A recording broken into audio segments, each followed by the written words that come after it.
Hello, it's the Friday Talkie. So I just tweeted that I need to stop procrastinating and get on with recording the Friday Talkie. And Peachy Pixel 8 said, so is that the topic for today? And I said, no, but let me stop and think about that. I just had to mention that because I amused myself. I'm easily amused. What is today's topic? I'm kind of struggling actually. It's one of those, I've been so busy playing Res I don't know what the hell I'm going to talk about on Friday kind of days. So what I'm going to talk about is something that came to mind whilst playing Res. Are video games art? Can they be considered art? Should they be? And if so, would that be all games, some games, no games? I mean, there's been an amount of debate on that for years. And my personal opinion is, yeah, some games really are art. And I mean, there are different levels of artistic value and content and whatever in different games. Res, to me, is... among games that I've played, it's the absolute peak of, like, artistic creativity and validity as an art form. Some games are... they're just a game. You sit there pushing buttons and things happen on the screen and you're amused for 5 minutes. And that's all there is. But they're still, I think they still matter. They're still important as a cultural statement, shall we say. You can kind of look at them and see where certain parts of society are at in terms of what they do for amusement. And that's not always... some of them are absolutely mindless. And what does that say about the people who play them? Probably they're looking for escapism, because you don't have to be a mindless idiot to play a mindless game. You want to get away from all the stuff that you've been doing all day. Are games like that art? I don't think so. But some games really are. I mean, Res to me is really right up there, because it's not just something where you sit and push a few buttons and stuff happens on the screen and you're amused for 5 minutes. It works on lots of different levels. It takes you somewhere. It does things to your head. The convergence of visuals and sound and the vibration on the pad, really, they have a psychological effect. I don't know that it's the synesthesia that they're hoping to bring about. I wasn't seeing sounds and hearing colours, but it certainly promoted not exactly a trance-like state, but certainly a certain level of euphoria. And you can't say that about a lot of games. So that to me is like, of games I've played, that was the absolute peak. And that makes it a work of art, like fine art. It was said in comments, you know, that games are art and Res is fine art or high art or something, and I agree. And then there are other different types of games that are also, I think, valuable as works of art, though they're completely different. To me, Grand Theft Auto 4 and or 5, not 4 and or 5, 3, San Andreas and or 4, yes, they take you somewhere. It's less abstract, it's less euphoric, but you do lose yourself in them, and you do have this experience that completely takes you out of the room you're sitting in, and they make a cultural statement. I mean, it's fictional, but it's based on the real world to some degree.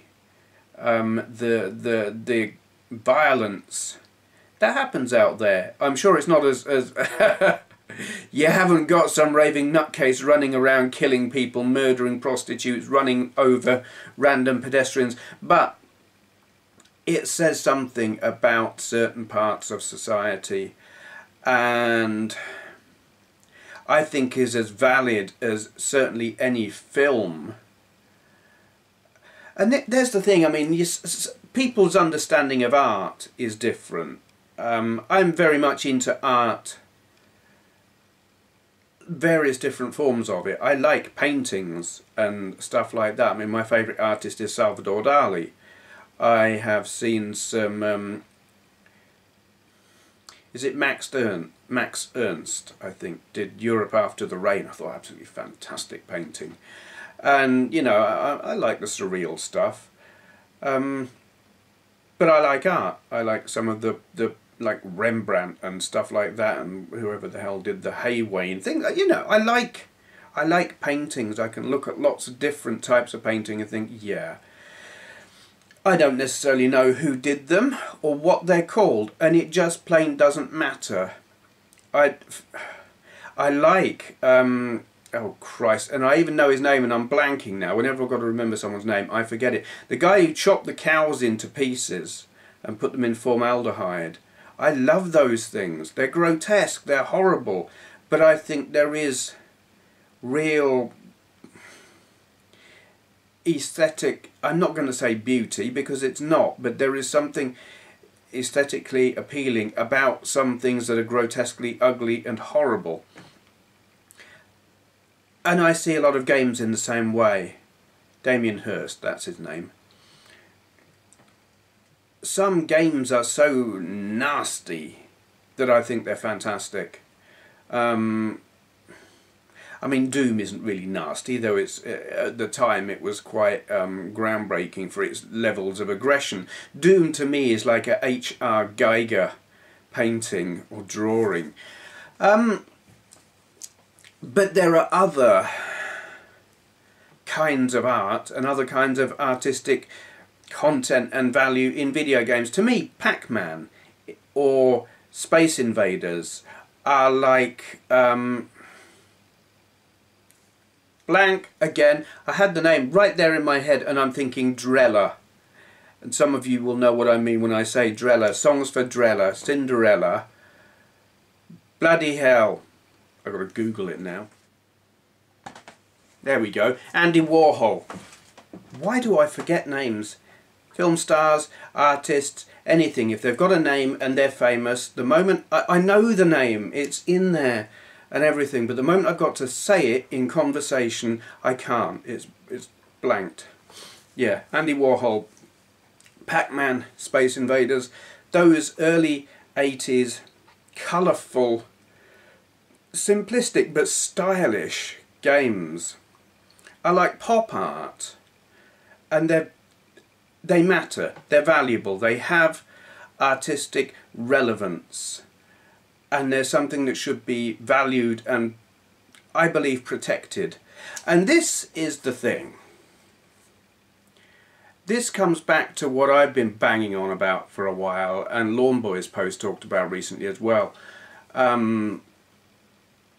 The next generation of consoles, and indeed where they're pushing this current generation of consoles in the whole restrictive putting in passwords, got to be logged on all the time, you can only play it on one console, and when that's good, they're making it so that your game can only be played for the generation that it's on, for the generation of console that is active. So when you've got your PlayStation 4, you've got your games on it and you can play them on it, and that's cool. But when your PlayStation 5 comes along, all those games are gone. You can't play them, you can't log in because the server that was logging you in is no longer active, even if it's a single player game, or they're not backwardly compatible and they haven't done a conversion for the new system, and you know, gaming is destroying its own heritage, its own artistic validity. It's like they're creating a Rembrandt and then after 5 years they're burning it. So you can't enjoy it anymore. If you haven't got the console that you bought it for, you can't play it. And 20 years down the line, there's going to be a whole generation of gaming that's gone. It's lost. And that's art. It's like, you know, getting some fantastic sculpture or whatever, that, what's his name's David or whatever, and just smacking it about with a sledgehammer. You can't look at that anymore. And I find that really, really short-sighted. It bothers me greatly. It's like the games we have now are going to be grand masters, you know, they're going to be the classical, they're the classics, the real, I don't know what. And then what follows after this generation, they're throwing it all away. Very sad. Okay, I think I'll move on because I could just go round and round in circles, but I'm pretty sure you get the point anyway. I haven't got a lot to talk about today. There is one other thing that I'm going to mention. Trouble8385 has made mention of this. Networks, video gameplay networks on YouTube. There are a few out there, some big, some small. And I have noticed myself a proliferation of new networks. And I've had several invites myself. I'm not going to name the networks because I don't want to... Well, one of them said it's confidential. When they say that, when they say do not mention this to anyone, it's confidential, I automatically think something bogus here. I've had several approaches from several different networks, all of them new. And I gotta tell you, I'm really wary. I look at the terms and conditions where they state what the terms and conditions are, because some of them don't. Some are just making initial approaches, some are a bit more specific. And I look at them and I'm thinking, what the hell do I get out of this? It's like one of them, I have more subscribers than they did. So, but they want to put their ads on my video, and I'm thinking, yeah, okay, I don't think so. Like Trouble8385 said, be careful. If you're getting approaches, read all the details. Speak to them if you're interested and get all the information you possibly can. Because there is an appeal to being in a network in that you could get yourself a lot of exposure. If you look at how well Freakin' D is doing at the moment, Lazy Game Reviews, he's doing brilliant. I mean, I had a look at his Social Blade thing, and he's pulling in like 180 new subscribers a day, which is incredible. And bloody good, well justified, yes, well deserved, I say, because he's just bloody brilliant. How much of that is just from his pure brilliance and how much is from being in this network, I don't know. But, you know, you can't look at a result like that and not say that's impressive. So there is certainly something to be gained from joining some networks, without a doubt. Some of them, I think they gain more, particularly if they're a new network. They want the bigger names with more subscribers to send traffic to them, and if they're the ones who are going to take a cut out of your money when you're sending more traffic to them than vice versa, I've got to say, I don't want any part of that. I feel that's just... I would feel ripped off. And I've definitely turned my nose up at one of those. There is one I'm looking at which isn't really a network. It's like a separate site that runs in parallel of sorts. I'm kind of looking at that and thinking, that's interesting, but I don't think I can be bothered because I procrastinate a lot. I think, I spend a lot of time thinking that sounds like a good idea and then doing nothing because I'm just not quite sure, and if I'm not absolutely 100% on a thing, I don't do it. Yeah, so that's that. Be careful if you get an approach, read all the information and don't be too quick to dive in there and sign on the dotted line, because you might not get what you're bargaining for. Alright, I have a shout out. I'm going to do that now. Let me do this. Okay, I'm going to have to be quick because the battery is running out. This is an unusual one because it's in French. I don't speak French. It is TheBloblorarea. Yeah, TheBloblorarea. I think that means the channel of TheBloblorarea. Whatever. It is French. It's in French. It's lots of different kinds of video game on different systems, and you've got two guys doing a voiceover in French. So this will appeal to any French viewers that I happen to have. I might have a couple. Out of 6,000 and something or other, I might have a couple of French viewers. Why do I like this? Given that I don't understand what the guys are saying, there is a nice variety of games here, and I think it is variety is good. But what swung it for me was this. They've got a gameplay video of Crime Patrol 2, and they're just sitting there playing the game and laughing their heads off, finding it very funny, and that I just found really appealing. It was like, you don't need to understand what they're saying. You can tell they're having fun, they're finding it funny, and they're kind of rolling around laughing while they're playing it. Laughing, I think, at the bad acting, because it's one of those real live action full motion video nonsense type things, and they're just cracking up. And I watched that and I smiled, and I kind of think, yeah, this is entertaining. How many of you will get anything out of this, given that you don't understand what they're saying unless you speak French? I don't know, but I felt like I haven't watched a lot of new channels this week, and this is actually the only one that, to me, stood out among ones that were completely new to me. Because whenever I'm shouting out a channel, it's almost always one that's new to me. I probably ought to shout out some that I'm familiar with.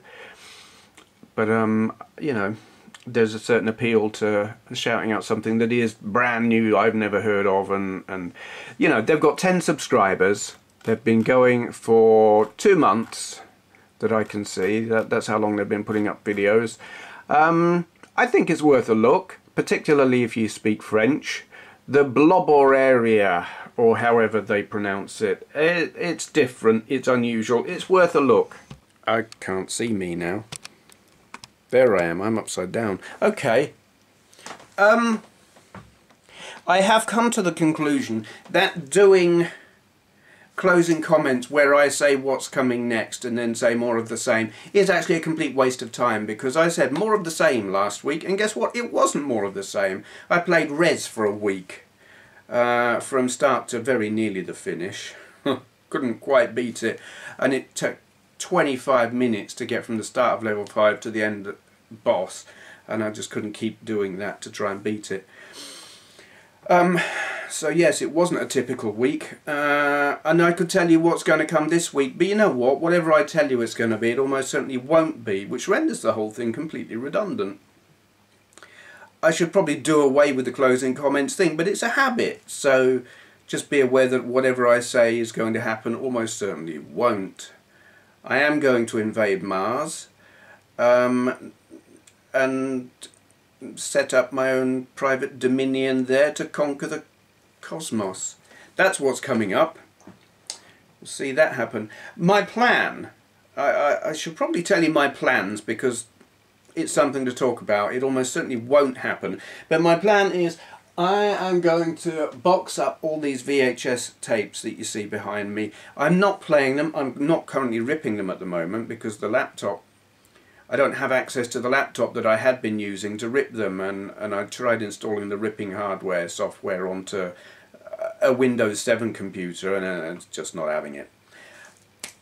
And it's kind of pointless because I don't have time to watch them anyway. So I'm going to box them up and put them probably in the garage. Actually, I'm not putting them in the loft anymore because it's just going to destroy them up there. Anyway, the videos are coming out, and I'm going to rearrange my consoles and computers a bit. I'll have more space, quite a bit more, so I'll be able to make it more presentable, generally tidy up in here, and then I will be doing my new collection video. And where the last video was like 10 minutes, just cramming it in as quickly as I possibly could, well, now I have more time, so I can do something more in-depth and hopefully impressive, and that will be, the plan is that that'll be a special video. That will be something worth watching. That's the plan, but as you know, my plans generally don't happen because I procrastinate and then do something completely different. Yeah, okay, that's pretty much everything. I had other things on my mind, I've forgotten what they were. I've been listening to the Sisters of Mercy today, and I'm just going to go and listen to some more now, because I can. I succumbed to an advert on Facebook. Online advertising does nothing with me. I don't succumb to it, it has no effect, but then on Facebook there was this Sisters of Mercy box set advert, and it was like £8 on Amazon. I thought, alright, I'm going to have some of that. So I'm listening to that, and I'm just going to go back and listen to that whilst editing this video. So, thank you for watching.